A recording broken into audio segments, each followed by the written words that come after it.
Kumusta po sa inyong lahat? Ako po si Dr. Jose Cruz at ngayon ay ating susuriin ang susunod na paksa. Mga taong higit 50 taong gulang na may high cholesterol at diabetes. 4 na prutas na napakabuti. Naniniwala ba kayo na sa pagkain lamang ng tamang 4 na uri ng prutas ay mapapanatili nating stable ang blood sugar at mabawasan ang high cholesterol? Mukhang kakaiba pakinggan, ngunit ito ay totoo. Paglampas ng edad 50, marami sa atin ang tahimik na namumuhay na may dalawang mapanganib na problema sa kalusugan, mataas na cholesterol at diabetes. Ang masakit na ito ay bihirang magpakita ng malinaw na sintomas, ngunit nakbabanta silang magdulot ng malubang komplikasyon tulad ng stroke, atake sa puso o pagpalya ng bato kung hindi makontrol sa oras. Sa kabutihang palad, bukod sa gamot, mayroon pa ring simple, natural at ligtas na paraan upang labanan ang high cholesterol at diabetes. Simulan natin ito sa mga pamilyar na prutas na kinakain natin araw-araw. At ngayon, ibabahagi ko sa inyo ang 4 na prutas na napakabuti para sa kalusugan ng mataong mahigit 50 taong gulang na may high cholesterol at diabetes na tumutulong upang maging malusog ang katawan araw-araw sa madali at epektibong paraan. Una, alamin natin kung bakit mas madaling magkaroon ng high cholesterol at diabetes paglampas ng 50 taong gulang. Mga minamahal na kababayan, paglampas ng edad 50, ang ating katawan ay nagsisimulang pumasok sa yugto kung saan bumabagal ang metabolismo. Sa madaling salita, ang ating kinakain at iniinom ay hindi na napoproseso ng kasing bilis ng kabataan. Dalawang mahalagang organo na may papel sa pagkontrol ng blood sugar at cholesterol, ang atay at pancreas, ay nagsisimula ring mapagod. Ang atay ay nagiging mas mababa ang kakayahan sa pagprosesong taba. Madaling makaipon ng masamang cholesterol, LDL, sa dugo. Ang pancreas naman ay naglalabas ng insulin ng mas mabagal at ang mga selula ay nagiging mas mababa ang pagiging sensitibo sa insulin o tinatawag na insulin resistance na nangangahulugang ang katawan ay hindi tumutugon ng maayos sa hormone na insulin na tumutulong sa pagkontrol ng blood sugar. Ang resulta ay tumataas ang blood sugar nang hindi natin nalalaman. Hindi pa kasama dito na sa edad na ito, maraming kababayan natin ang may tendensiyang mas kaunti ang ehersisyo kaysa dati. Ang dieta ay nananatili sa lumang gawi na maraming puting kanin at kaunting fiber at ang tulog ay madalas na putol-putol. At ang lahat ng mga salik na ito ay pinagsama-sama upang makabuo ng isang tahimik na sakit. Ang blood sugar at cholesterol ay tahimik na tumataas.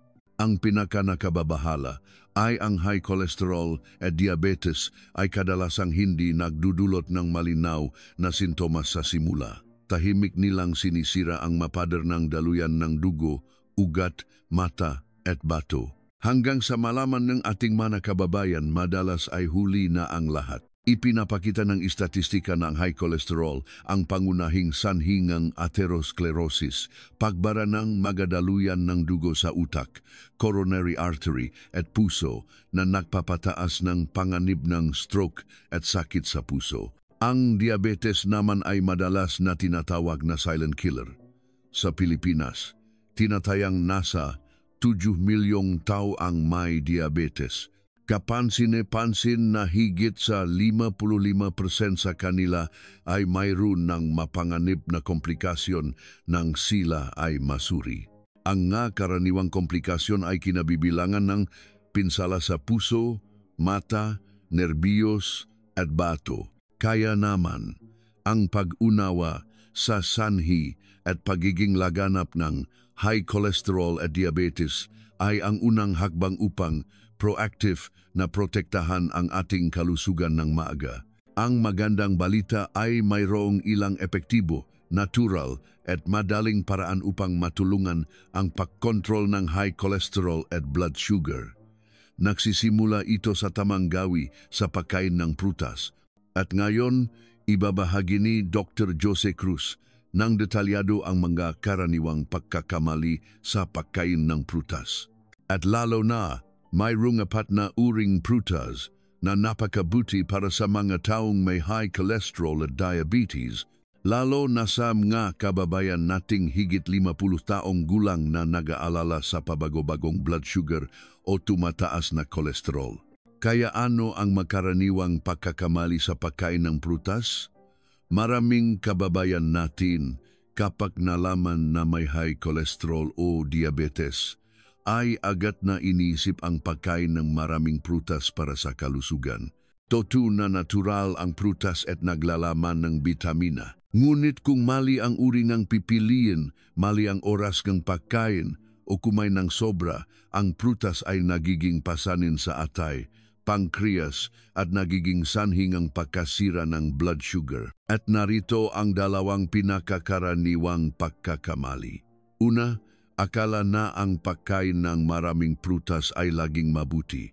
Ngunit tulad ng nabanggit, hindi ganap na walang sala ang prutas. Ang ilang uri ng prutas ay mayaman sa natural na asukal tulad ng fructose. Karaniwan ang mga prutas na matamis tulad ng durian, hinog na mangga, longgan, like at langka. Kung kumain kayong sobra sa mga ito, tataas ng mabilis ang glucose sa dugo na partikular na mapanganib para sa mga may metabolic disorder tulad ng pre-diabetes, diabetes. Magtatrabaho rin ng mas husto ang atay upang i-convert ang labis na asukal sa taba na nakaimbak na nagiging sanhi ng pagtaas ng high cholesterol. Ang pangalawang pagkakamali ay ang pagkain ng prutas pagkatapos mismo ng pangunahing pagkain.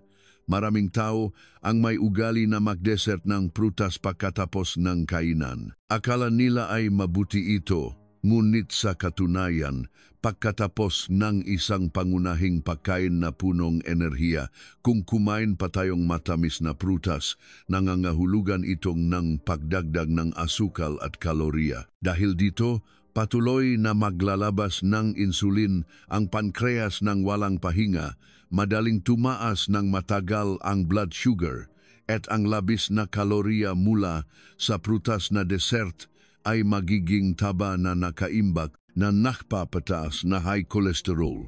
Totoo na ang prutas ay mayaman sa bitamina at fiber, ngunit hindi ito nangangahulugan na maari itong kainin ng walang limitasyon anumang oras. Para sa mga taong may diabetes at high cholesterol, napakahalaga ang pagpili ng prutas na mababa ang asukal, mayaman sa fiber, at may mababang glycemic index, GI. Bukod pa rito, mas mabuting kumain ng prutas sa pagitan ng dalawang pangunahing pagkain sa katamtamang dami sa halip na kumain ng basta-basta sa buong araw o pagkatapos mismo ng busok na busok. Madalas kong sabihin na walang kasalanan ang prutas. Ang kasalanan ay nasa paraan ng pagkain natin. Kung alam natin ang tamang paraan, ang prutas ay magiging natural na lunas upang mapanatili ang stable na blood sugar at cholesterol.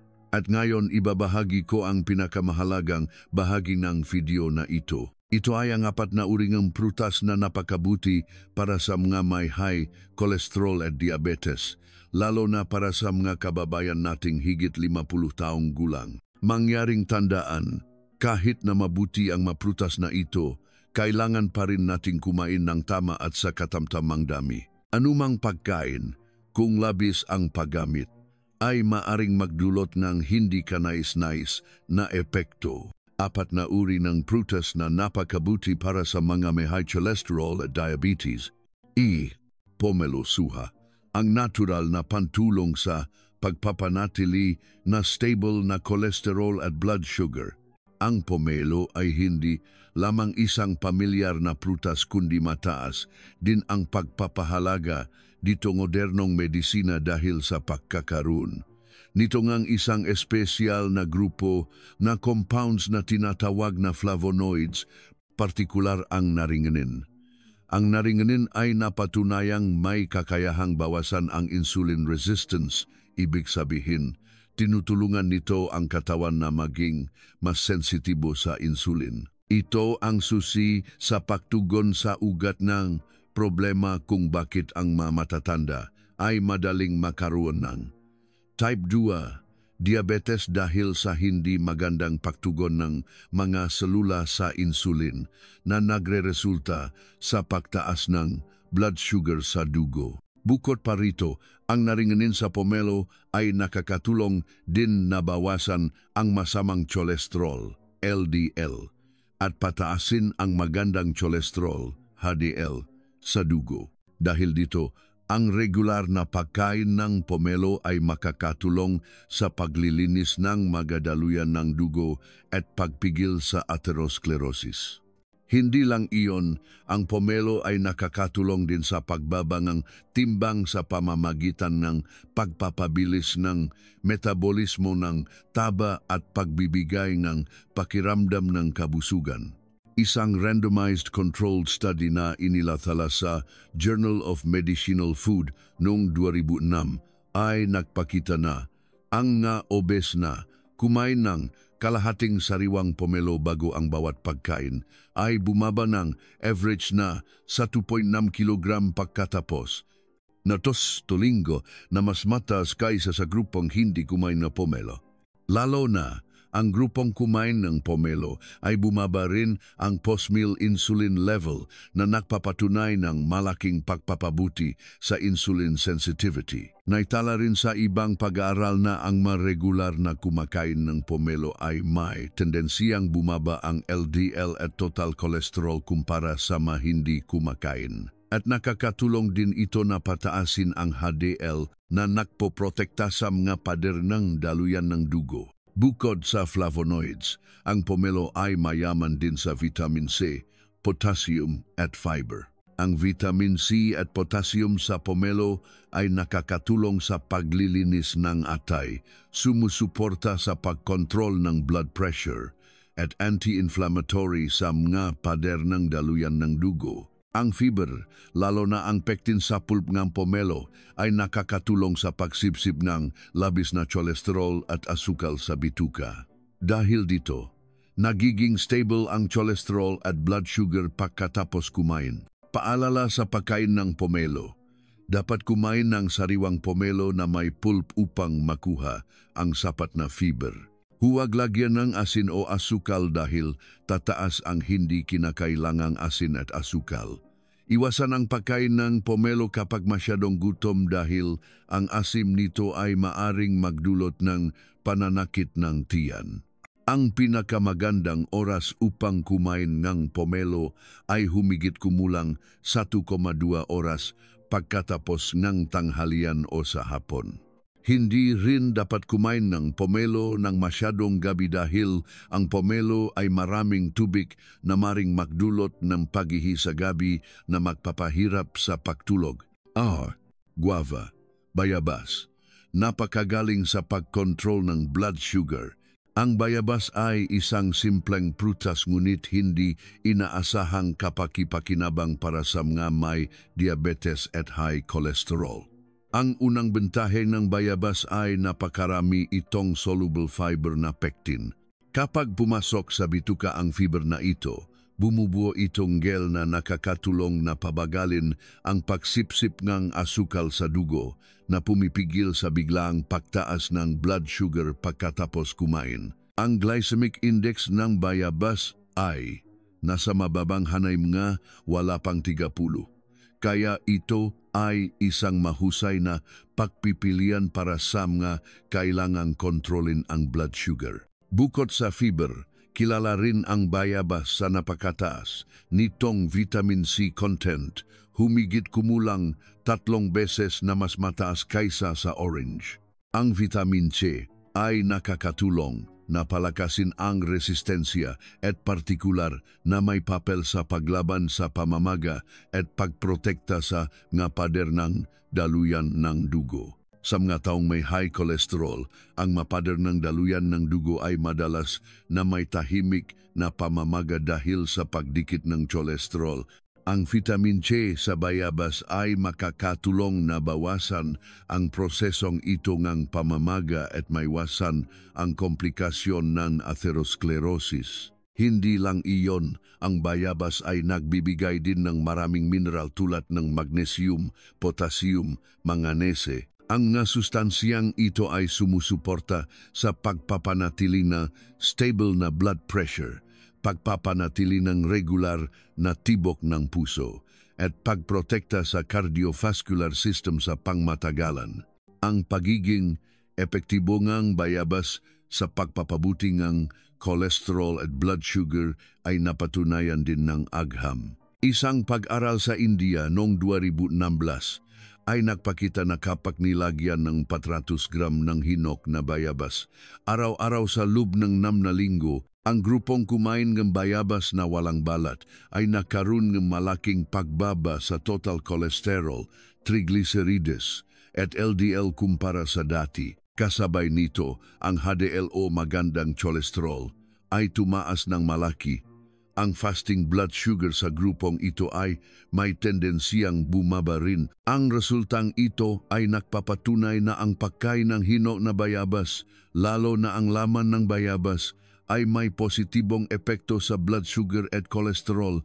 Ang dahilan ay maaring dahil ang laman ng bayabas ay naglalaman ng maraming pectin at micronutrients, samantalang ang berdeng balat ng bayabas ay maaring medyo mapait at mahirap tunawin para sa ilang tao. Paalala sa paggamit ng bayabas, dapat pumili ng hinok na bayabas na medyo dilaw ang balat upang maging malambot at katamtaman ang tamis. Ang masyadong berdeng bayabas ay maaring magdulot ng kabak, habang ang masyadong hinok na bayabas ay nawawalan ng kaunting bitamina. Kung sigurado na malinis ang bayabas at walang nalalabing pestisidyo, maaari nating kainin ang buong balat upang mapakinabangan ang fiber at bitamina sa ilalim ng balat. Gayunpaman, kung mahina ang tiyan o hindi sigurado sa kalinisan nito, maaari nating balatan ang balat, lalo na iwasan ang paglagay ng sili asin. Maraming tao ang mahilig maglagay ng sili asin sa bayabas para mas masarap.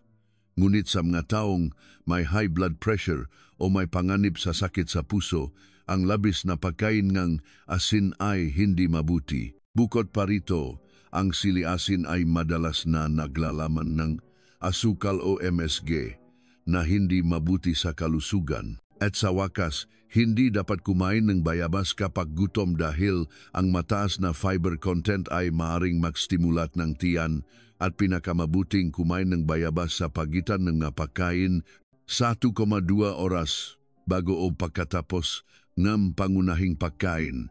3. Melon. Nagbabalance ng blood pressure, nagpoprotekta sa daluyan, dugo.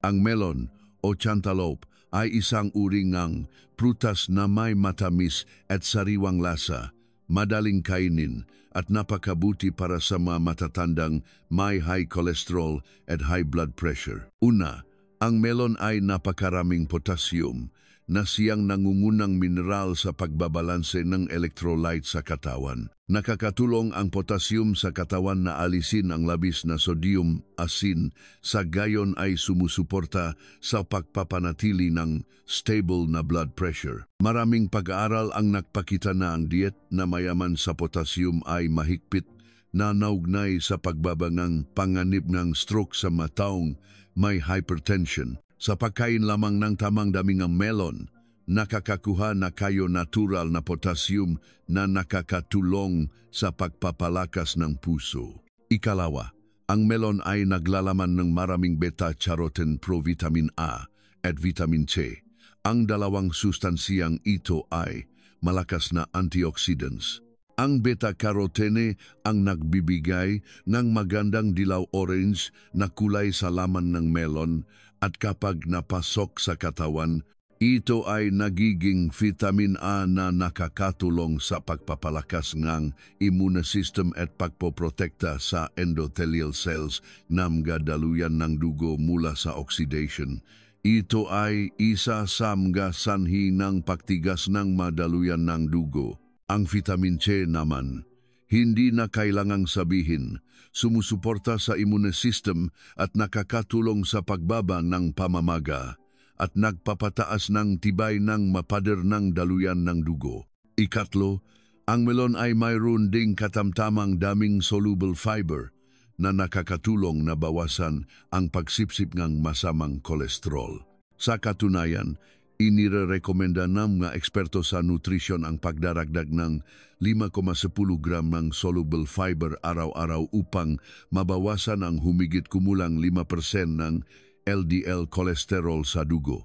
Kaya naman, ang pagkain ng mga prutas na mayaman sa tubig at fiber tulad ng melon ay makakatulong sa natural na pagbaba ng masamang kolesterol. Epektibong paggamit ng melon. Maaari kayong kumain ng humigit kumulang 2 hanggang 3 hiwa ng sariwang melon sa pagitan ng tanghalian o sa hapon. Lalo na sa mga madalas na may high blood pressure at high cholesterol, subukang isama ang melon sa inyong menu 2 hanggang 3 beses sa isang linggo.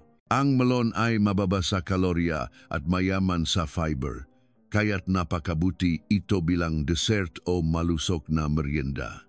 Gayunpaman, tandaan na huwag gumawa ng melon smoothie na may condensed milk o asukal. Maraming tao ang mahilig uminom ng melon smoothie ngunit ang pagdaragdag ng condensed milk o asukal ay magpapataas ng dami ng asukal na kinakain at hindi mabuti para sa blood sugar. Pinakamabuting kumain na lamang sariwa, matamis at natural na melon. Bukod pa rito, hindi dapat pagsamahin ang melon sa mga pagkain na maraming matabang gatas tulad ng ice cream dahil maaari itong magdulot ng hindi pagkatunaw. 4. Dragon fruit, pitaya.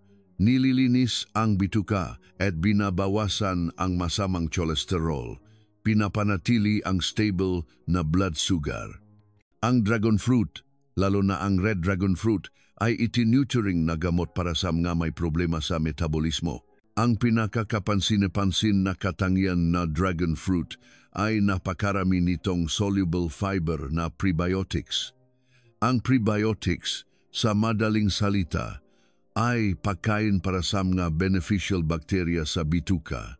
Kapag kumakain ng dragon fruit, ang prebiotic fiber ay nagpapakain sa kapakipakinabang na microflora sa bituka na nagpapalusog sa digestive system at pumipigil sa constipation. Ang isang malusog na bituka ay sumusuporta sa katawan na mag-alis ng labis na cholesterol at nagpapabuti ng insulin sensitivity.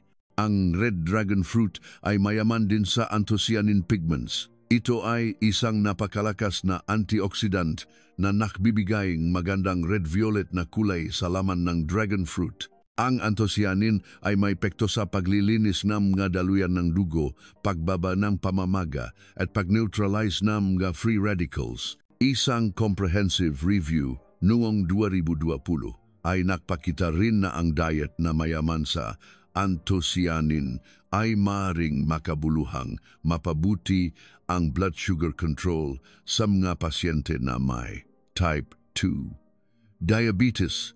Para sa dragon fruit, kahit na ang tamis nito ay banayad at hindi matindi, ang natural na asukal nito ay mas mababa kaysa sa ibang prutas. Tungkol sa glycemic index ng dragon fruit, ito ay kabilang sa mababang grupo, kaya ang pagkain nito ay hindi magpapataas ng blood sugar ng mabilis. Sa katunayan, isang pag-aral noong 2012 ay nakpakita na ang pagkain na red dragon fruit ay nakatulong sa malaking pagbaba ng total cholesterol sa mga pasyente na may type 2 diabetes.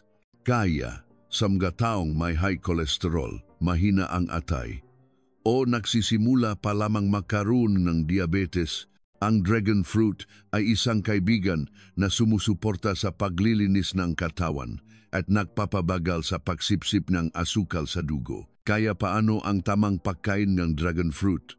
Dapat kumain ng 1,2 hanggang 1 katamtamang laki ng dragon fruit sa huling bahagi ng umaga tulad ng 1,2 oras pagkatapos ng almusal o sa hapon. Iwasan ang pagkain ng dragon fruit ng masyadong gabi bago matulog dahil ang prutas na ito ay malamig at maraming tubig, kaya't ang pagkain ng gabi ay madaling magdulot ng lamig sa tiyan o kumukulong tiyan na magpapahirap sa pagtulog. Kapag kumakain, dapat ngumungia ng mabuti ang bawat hiwa sa halip na lunukin ng mabilis. Dahil ang pagnguya ng mabuti ay magpapasigla sa paglabas ng digestive enzymes na tumutulong sa katawan na makuha ang nutrients ng optimal nang hindi nagiging pasanin sa pancreas at ate. Isang maliit na mungkahi ay maaari nating pagsamahin ang isang bahaging melon sa tanghalian at kumain ng dragon fruit sa hapon. Ito ay isang napakagaan na paraan upang maging sariwa ang katawan at ang mga daluyan ng dugo ay parang nalinis ng mga labis na sustansiya. Ang mga tamang at simpleng pagpipilian araw-araw ay ang paraan upang pangalagaan ang pangmatagalang kalusugan. Hindi kailangan komplikado o magastos at hindi rin kailangang umasa sa gamot. Maminamahal na kababayan, ang kalusugan sa katandaan ay hindi nagmumula sa mga pildoras ng himala kundi sa tamang gawi at pagtitiyaga araw-araw. Ang pagdaragdag ng isang slice ng pomelo, isang bayabas, o isang slice ng sariwang melon sa inyong dieta ay maaring magdulot ng malaking benepisyo sa blood sugar at cholesterol.